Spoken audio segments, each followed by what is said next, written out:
Di balik semangat belajar anak-anak, ada potret kelam dunia pendidikan yang jarang terlihat.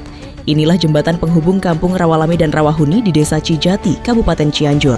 Setiap hari, anak-anak harus melewati jembatan ini untuk pergi ke sekolah. Bukan berjalan normal, mereka bahkan harus berseluncur dalam posisi duduk, demi bisa sampai ke ruang kelas. Jembatan ini rusak parah, miring, dan membahayakan. Namun hingga kini, belum ada perbaikan yang nyata. Di tengah berbagai program dan agenda, pertanyaan pun muncul. Apakah akses dasar pendidikan sudah benar-benar jadi prioritas? Perekam video pun menyuarakan harapan. Ironisnya, di tengah keterbatasan ini, anak-anak tetap terlihat ceria dan penuh semangat menuju sekolah. Mereka tak menyerah, tapi apakah perhatian kita sudah cukup untuk mereka?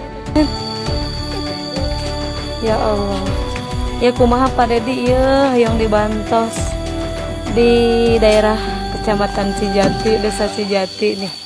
Jembatan penghubung antar Kampung Rawalame dan Rawahuni ini menuju Sekolah MI Karamat Jaya.